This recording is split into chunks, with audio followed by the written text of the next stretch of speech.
ఏనుగు నోట్లోంచి గుడిలోకి ఎక్కడన్నా ఎంటర్ అవ్వడం చూసారా? అసలు ఈ టెంపుల్ హైదరాబాద్లో ఉంది అని మీలో ఎంతమందికి తెలుసు? దీనికి చాలా పెద్ద చరిత్ర ఉంది. ఆ చరిత్ర ఏంటో తెలుసుకుందాము. అంతకన్నా ముందు ఈ ఛానల్ని సబ్స్క్రైబ్ చేసుకోకపోతే వెంటనే ఛానల్ని సబ్స్క్రైబ్ చేసుకోండి. వీడియోని ఎండ్ వరకు చూడండి. ఈ ఆలయం ఉమామహేశ్వర స్వామివారి ఆలయం. ఈ ఆలయంలోకి వెళ్ళాలంటే ఈ స్వరంగం ద్వారా ప్రవేశించి స్వామివారి దర్శనానికి వెళ్ళాలి.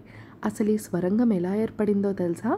సుమారు 200 సంవత్సరాల పైగానే ఒక పెద్ద పిడుగుపడి ఈ బండరాయ మధ్యలో స్వరంగంలాగా ఏర్పడిందంట. దాన్ని కైలాసగిరి స్వరంగం అంటారు.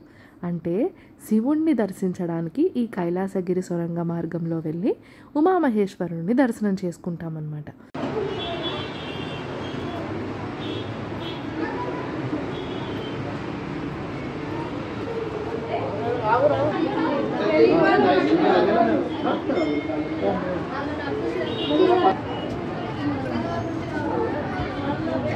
అసలు ఇందులోంచి మనుషులు పడతారా అన్నంత సన్నగా ఉన్నా కానీ ఎంతటి హెవీ మనిషి అయినా ఈ సొరంగంలో పడతారండి. ఈ సొరంగం అయిపోయిన తర్వాత పైకి మెట్లు ఉంటాయన్నమాట. పైకి మెట్ల మార్గం ద్వారా వెళ్తే ఒకవైపు శివుడు, ఒకవైపు హనుమంతుడు ధ్యాన రూపంలో తపస్సు చేస్తున్నట్టు పెద్ద విగ్రహం మనకి కనిపిస్తుంది. ఆ విగ్రహాన్ని చూడడానికి ఎంతోమంది భక్తులు ఎక్కడెక్కడి నుంచో తరలి వస్తారు.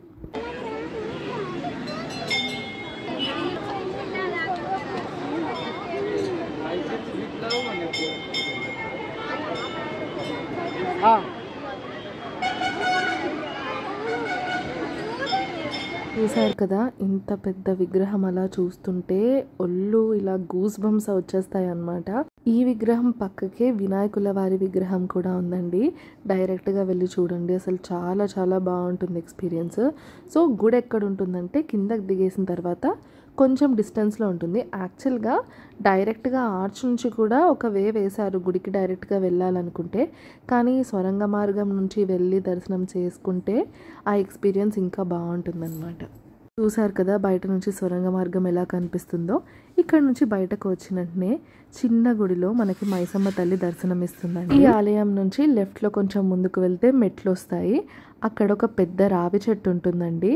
దాని కింద నాగపడగలు దర్శనమిస్తాయి విగ్రహ రూపంలో. ఈ గుడి నిజంగా చాలా పీస్ఫుల్గా ఉంటుందండి. ఒక్కసారైనా విజిట్ చేయాలి కంపల్సరీ. ఆ సొరంగ మార్గం నుంచి వెళ్ళి స్వామివారిని దర్శించుకుంటే చాలా బాగుంటుంది. రీసెంట్ టైమ్స్లో ఈ గుడి చాలా పాపులర్ అవుతుందన్నమాట. లాస్ట్ 2-3 ఇయర్స్గా. చూసారు కదా ఉమామహేశ్వర స్వామి దేవాలయం.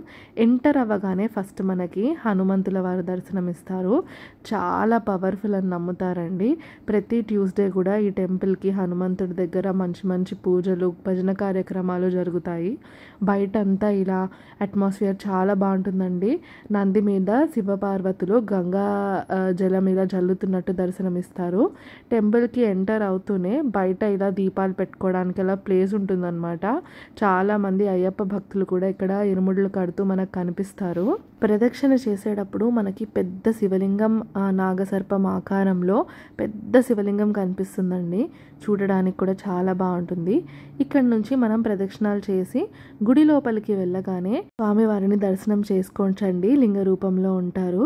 అక్కడ నుంచి బయటకు వచ్చిన తర్వాత మళ్ళీ కావాలంటే స్వరంగం మార్గం నుంచి ఇంకొకసారి వెళ్ళొచ్చు. కానీ రిటర్న్ మాత్రం రాకూడదండి, ఎందుకంటే వెళ్ళే వాళ్ళకి ఇబ్బంది కాబట్టి. ఈ ఆలయం జీడిమెట్ల దగ్గర ఉన్న సూరారంలో ఉందండి. ఉమామహేశ్వర స్వామివారి ఆలయం. తప్పకుండా వెళ్ళి దర్శనం చేసుకోండి. ఇలాంటి అద్భుతమైన కంటెంట్ మన ఛానల్లో వస్తూనే ఉంటుందండి. మన ఛానల్ని సబ్స్క్రైబ్ చేసుకోకపోతే వెంటనే ఛానల్ని సబ్స్క్రైబ్ చేసుకోండి. వీడియో నచ్చినట్టయితే లైక్ చేయండి, షేర్ చేయండి, ఛానల్కి సబ్స్క్రైబ్ చేసుకోండి. Thank you for watching.